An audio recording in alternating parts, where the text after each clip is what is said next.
Hello YouTube, this is Darkon633, back with another Star Wars review. Today we're going to take a look at the Star Wars Force Link Basic 3 3/4 inch Resistance A-Wing Fighter with pilot Tallie.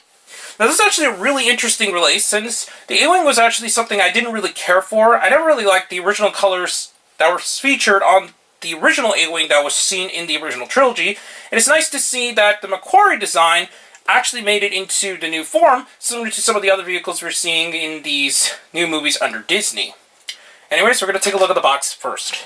The box is pretty interesting. It's actually my first vehicle in this particular scale. Shows that it has Force Link capabilities. Has obviously an open box for Resistant Pilot Tallie. Has a picture of the A-Wing, which is very nicely designed in my opinion. On the back, it just pretty much shows you what it can do. It's got a little bio and shows that it has firing missiles and so on, and that it works with the Force Link bracelet.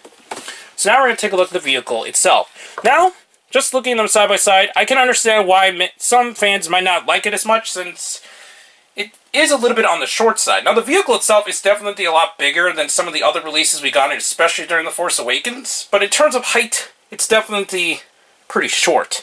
And I think that's mainly because of the way that these turbines were made, and the landing gear is a little bit too short off the ground. But other than that, the vehicle is actually really well made in my opinion. I think it looks really nice overall. It does feature a cockpit that can open, and you obviously can put the figure inside. Before that, we're going to take a look at the figure more closely. Now, before anything else, the helmet is not removable, but in my opinion, I think Hasbro did a fantastic job in designing the helmet itself. Gone are the days, once again, that we had banana visors, and now we got a fully sculpted helmet with the clear visor, and you can actually see a fully sculpted head underneath, so that's really nice.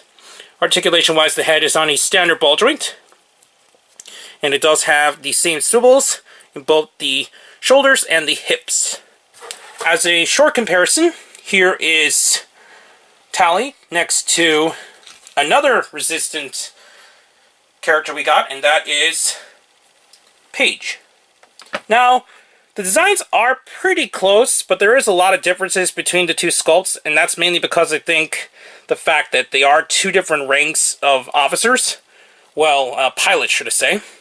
So that's pretty cool, actually. We actually can take off her blaster, which is just a standard kind of blaster we've seen, but in a black color instead of the silver or gray design. And we're going to take a look at the figure inside. So first, the figure does fit in nicely inside the cockpit with no issues, and there's definitely no clearance issues like we've seen with some of the other vehicles. There's a lot of space, but because of that, she does kind of shake a little bit inside. What's also cool is that you can actually take the gun, and it actually can be stored on this little clip that's inside, and I think that's really awesome that Hasbro actually designed a place where you can actually put in the gun. So we're just going to slowly slide this in so that it doesn't fly out. It's a little bit tricky to get into because of the way that the clip is designed, but it does fit in pretty nicely with no issues of it falling out for what I can tell, as long as you don't shake it too much. So there it is, attached inside. And then we're actually going to close the cockpit, which does fit in nicely over the figure. Here's a closer shot of the back, which is fairly detailed. It's not definitely the worst. And at the bottom, it does obviously have the ability to have a Force Link ability, and this will activate these sounds and so on in the bracelet. And here it is flying without the landing gear. So overall, while it doesn't do a whole lot, I think the vehicle itself is very nicely made. It does have firing missiles, which can be fired out using these buttons on the side of the guns. We're actually not going to do that here because it's going to start flying all over the place. But it's nice that you actually can do that. These parts actually do need to be assembled along with the turbines. But other than that, it's pretty much straight out of the package with no other points of assembly. It doesn't have any stickers, and you can pretty much play with it as long as you just attach the pieces around. So overall, I think Hasbro did a fantastic job in this release, and it's nice to see that I finally see an A-Wing that I actually enjoy. As a quick comparison, here is the A-Wing next to the Force Awakens X-Wing. I don't actually have a figure in there right now, but you pretty much get the idea just as a comparison in terms of scale. So, I think it scales pretty decently. Obviously, this vehicle was made on a little bit of a smaller scale just because it was definitely a cost-saving measure for Hasbro. But at least this A-Wing is definitely a lot better scaled with the figure and just overall the vehicle in general.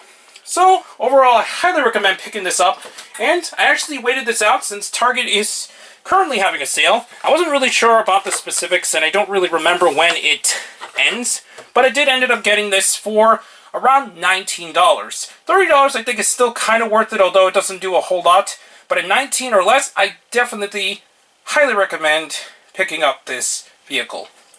Anyways, please comment, rate, and subscribe, and check me out on Twitter under DarkGod633. Please check the little bell at the bottom of the screen in order to see my content go up as soon as possible. Don't forget to check me on Instagram under DarkGod633 as well. And please check the other channels down below. And I'll be back with more Star Wars reviews, but for now, I'll be seeing you later, YouTube. Bye.